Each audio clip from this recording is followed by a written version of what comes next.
আজ রাতে ডিনারের জন্য বানালাম চিকেন শামি কাবাব। তো ভাবলাম যখন বানাচ্ছি তখন এটা একটা ভিডিও করে নিই তোমাদের জন্য। দেখো তো এই রেসিপিটা কেমন লাগে তোমাদের। এই চিকেন শামি কাবাব বানানোর জন্য আমাদের 3 থেকে 4 ঘন্টা ছোলার ডাল ভিজিয়ে রাখতে হবে। 3 থেকে 4 ঘন্টা ছোলার ডালটা ভেজানো হয়ে গেলে কুকারের মধ্যে ছোলার ডালগুলো দিয়ে দেবে।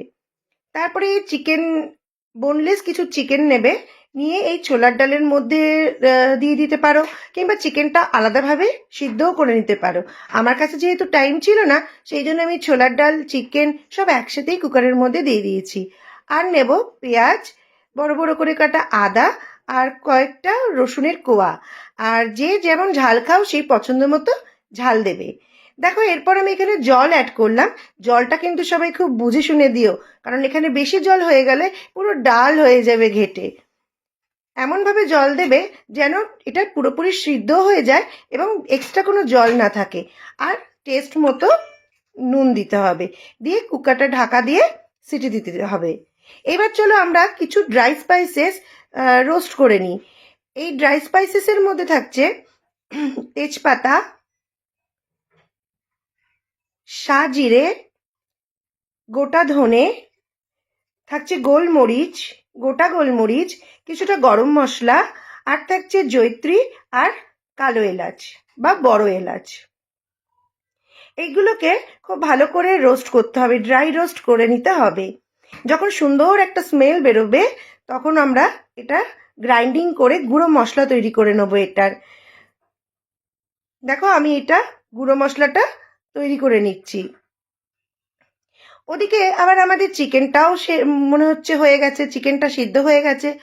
তো এই সময় আমরা করবো কি, চিকেনটা যখন সিদ্ধ হয়ে যাবে, ডাল সিদ্ধ হয়ে যাবে, তখন একটু ঠান্ডা হয়ে গেলে আমরা এটা একটা গ্রাইন্ডিং জারে ঢেলে দেবো। গ্রাইন্ডিং জারে ঢালার পরে এটাকে সুন্দরভাবে একটা পেস্ট তৈরি করে নেব। এই প্রসেসটা দেখে হয়তো মনে হচ্ছে যে বেশ টাফ, কিন্তু এটা একবার বানিয়ে নিলে না বেশ 3-4 দিনের জন্য নিশ্চিন্ত।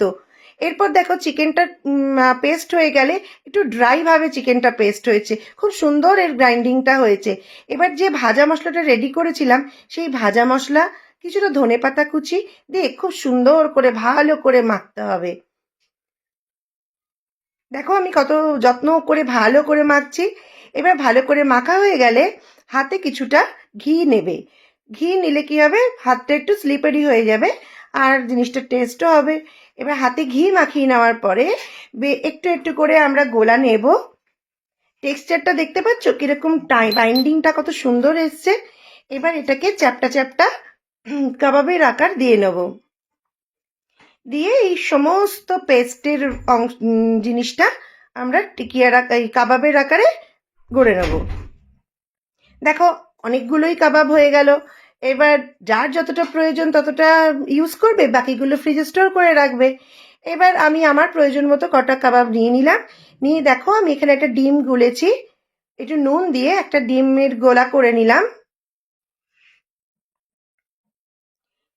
এবার এই কাবাবগুলো এই ডিমের মধ্যে চুবিয়ে চুবিয়ে আমরা শ্যালো ফ্রাই করব।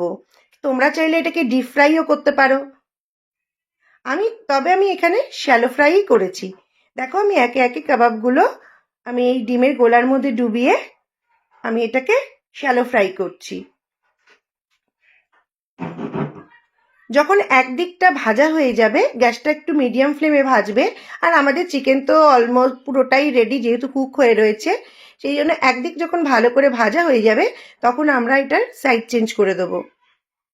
টিকিয়াগুলোর সাইড চেঞ্জ কিন্তু একটু কেয়ারফুলি করতে হবে যেন জিনিসটা ভেঙে না যায়।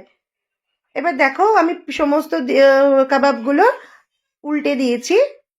কাবাবগুলো এই সময় একটু মিডিয়াম ফ্লেমে, কখনো হাই ফ্লেমে দিয়ে পুরো জিনিসটাকে করতে হবে, ভাজতে হবে, ভালো করে ভাজতে হবে। দেখো, অলমোস্ট ভাজা প্রায় হয়ে এসছে। অলরেডি আমার মেয়ে না এখান থেকে একটা তুলে খেয়ে নিয়েছে লুকিয়ে লুকিয়ে।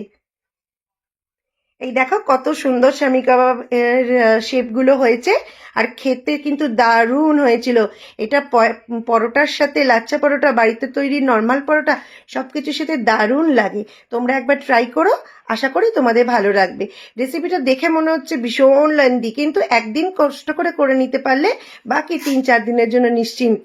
এটা এয়ারটাইট করে তোমরা রেখে দিতে পারো। রেসিপিটা যদি ট্রাই করো তো তোমরা জানিও কেমন লাগলো।